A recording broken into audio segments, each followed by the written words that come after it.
19 February 2025ला पहाटे 4च्या दरम्यान कोलकात्यामध्ये एक कार भरधाव वेगात येते आणि मेट्रोच्या पिलरला धडकते. मोठा आवाज होतो, कारच्या बोनेटचा चक्काचूर होतो. मग लोक आणि पोलीस तिथे गोळा झाले. त्या गाडीतून 3 जणांना बाहेर काढण्यात आलं. 2 40शीतले पुरुष आणि एक 13 वर्षांचा मुलगा. या तिघांवर लगेचच उपचार सुरू झाले. सकाळी तिघही शुद्धीवर आल्यानंतर पोलिसांनी त्यांची चौकशी सुरू केली. ते तिघं कुठून आले होते आणि कुठे जात होते असे काही प्रश्न पोलिसांनी त्यांना विचारले. पण त्यांच्या चौकशीत वेगळीच आणि धक्कादायक माहिती समोर आली. त्यातील प्रणयनं पोलिसांना सांगितलं की आम्ही कोलकात्याच्या टँगरा परिसरात राहतो. तिथे आमच्या घरात 3 मृतदेह आहेत. तुम्ही तिथे जाऊन खात्री करून घ्या. यामुळं पोलीसही चक्रावले. अपघात कसा झाला याबद्दल सांगायचं सोडून प्रणय पोलिसांना त्याच्या घरातल्या मृतदेहांची माहिती देत होता. पोलिसांनी लगेच टँगरा पोलिसांना प्रणयच्या घरी जाऊन खात्री करायला सांगितली. प्रणयनं दिलेल्या या माहितीत काहीही तथ्य नसल्याचं सुरुवातीला पोलिसांना वाटलं. जेव्हा पोलीस प्रणयनं सांगितलेल्या पत्त्यावर पोहोचले तेव्हा त्यांनाही धक्का बसला. तिथे पोलिसांना 3 स्त्रियांचे मृतदेह सापडले. प्रणय, त्याचा भाऊ प्रसून आणि 13 वर्षांचा पुतण्या यांच्या गाडीला झालेल्या अपघातात तिघही सुखरूप होते. पण या अपघातामुळं 3 मृतदेहांचा शोध लागला होता. आम्ही सगळ्यांनी स्वतःला संपवण्यासाठी हे सगळं केल्याचं प्रणयनं पोलिसांना सांगितलं. पण या अपघातात वाचलेल्या प्रणयच्या 13 वर्षांच्या पुतण्यानं एक धक्कादायक माहिती दिली, ज्यानं या प्रकरणात मोठा ट्विस्ट निर्माण झालाय. तो ट्विस्ट म्हणजे हत्येचा. हे प्रकरण नक्की आहे काय?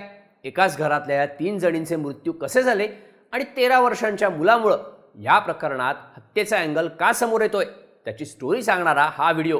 नमस्कार, मी शार्दूल आणि तुम्ही बघताय बोल भिडू. प्रणयनं दिलेल्या पत्त्यावर टँगरा पोलीस जेव्हा पोहोचले तेव्हा तिथे वेगवेगळ्या खोल्यांमध्ये पोलिसांना 3 मृतदेह सापडले. 2 प्रौढ स्त्रियांचे आणि एक 14 वर्षांच्या मुलीचा. दोन्ही स्त्रियांच्या मानेवर आणि हातावर वार केल्याच्या खुणा होत्या, तर त्या 14 वर्षांच्या मुलीच्या तोंडावर आणि ओठावर ओरखडे होते. पण तिच्या हातावर किंवा गळ्यावर कसलीही खूण नव्हती. पोलिसांनी हे तिन्ही मृतदेह पोस्टमॉर्टमसाठी पाठवले. या मृतदेहांची माहिती देणाऱ्या प्रणयसोबत इतर दोघांचीही कसून चौकशी सुरू झाली. तेव्हा यामागची माहिती पोलिसांना मिळायला सुरुवात झाली. मृत्यू झालेल्या 2 स्त्रिया, एक मुलगी आणि अपघातात वाचलेले 2 पुरुष, एक मुलगा, हे 6ही जण कोलकात्याच्या टँगरा परिसरातल्या डे कुटुंबातले सदस्य. प्रणय आणि प्रसून डे असे 2 भाऊ, तर सुदेशना आणि रोमी या त्यांच्या पत्नी. तर प्रणयची 14 वर्षांची मुलगी आणि प्रसूनचा 13 वर्षांचा मुलगा, असं हे कुटुंब 3 मजली घरात राहायचं. डे कुटुंबियांचा लेदरचा व्यवसाय. तसं पाहायला गेलं तर हे त्या भागातलं नामांकित कुटुंब. पण या घरातल्या 3 महिलांचे मृतदेह सापडणं आणि 3 पुरुषांचा अपघात होणं, या मृतदेहांची माहिती स्वतः प्रणय डेनं देणं, याची लिंक पोलिसांना लागत नव्हती. साहजिकच या तिन्ही हत्यांचा संशय प्रणय आणि त्याचा भाऊ प्रसूनवर येत होता.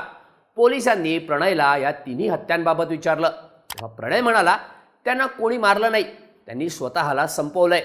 मग घरात 3 मृतदेह असताना तुम्ही गाडी घेऊन कुठं चालला होतात, असाही प्रश्न पोलिसांनी विचारला. त्यावर प्रणयनं दिलेलं उत्तर हे गोंधळ वाढवणारं होतं. सगळ्यांनी एकत्र जीव द्यायचा आमचा प्लॅन होता. आमच्या बायका आणि मुलीने जीव दिल्यावर घरात स्वतःचा जीव घ्यायची आमची हिंमत झाली नाही, म्हणून आम्ही गाडी बाहेर काढली आणि शहरात कुठेतरी गाडी धडकावून आम्हाला स्वतःला संपवायचं होतं.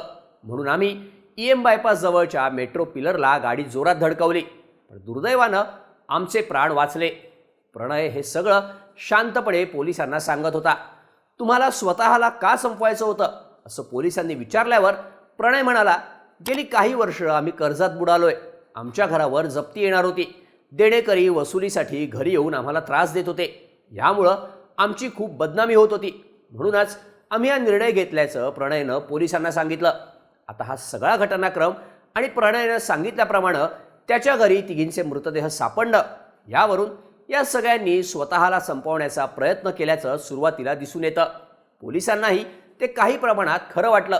पण त्याचवेळी पोलिसांनी प्रसूनच्या 13 वर्षांच्या मुलाची चौकशी केली आणि या प्रकरणात मोठा ट्विस्ट आला. माझी आई, काकू आणि चुलत बहिणीला माझ्या काकानं म्हणजेच प्रणय डेनं मारलंय. माझे वडील या सगळ्या हत्यांना साक्षीदार आहेत. त्यांचाही या सगळ्यात हात होता, अशी माहिती प्रसूनच्या मुलानं पोलिसांना दिली. आम्हाला संपवण्यासाठी प्रणयनं खीर बनवली. आणि त्यात झोपेच्या गोळ्या टाकल्या. जेव्हा एक एक करून खीर खायची वेळ आली तेव्हा माझ्या चुलत बहिणीनं खीर खायला नकार दिला. तिला खीर खायची नव्हती कारण तिला जगायचं होतं. तिनं तोंड बंद करून घेतलं तरी काकानं तिचं तोंड उघडून तिला जबरदस्तीनं ती विषारी खीर पाजली. माझी बहीण काही वेळानं बेशुद्ध पडली आणि तिचा मृत्यू झाला. नंतर प्रणय काकानं माझ्या काकूची आणि आईचीही अशीच हत्या केली. त्यांच्या हातावर आणि मानेवर वार केले. तिघींच्या हत्येची खात्री पटल्यावरच 19 तारखेच्या रात्री 12:45 त्यानं कार काढली आणि त्याचा अपघात घडवून आणला, असं प्रणयच्या पुतण्यानं पोलिसांना सांगितलं. त्यानं दिलेल्या या माहितीमुळं या प्रकरणाचा सगळा अँगलच बदलला.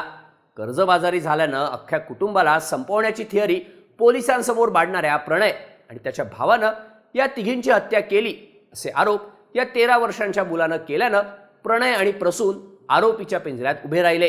पण आता या सगळ्यावरून बरेच प्रश्न निर्माण झाले. मुलगा खरं बोलतोय की त्याचा बाप आणि काका?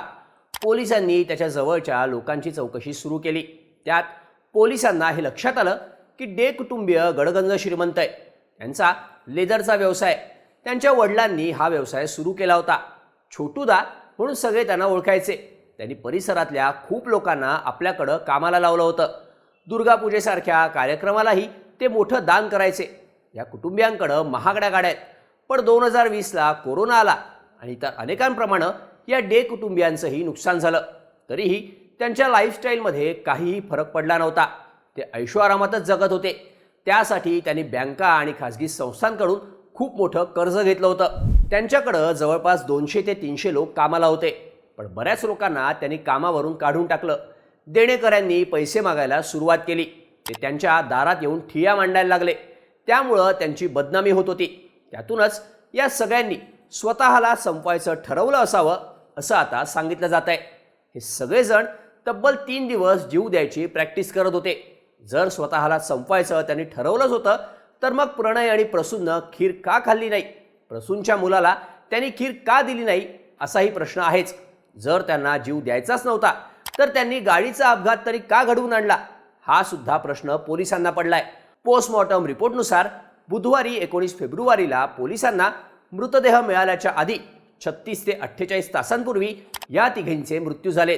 त्यात सुदेशना आणि रोमी यांच्या गळ्यावर आणि हातावर वार झाल्याच्या खुणा आहेत.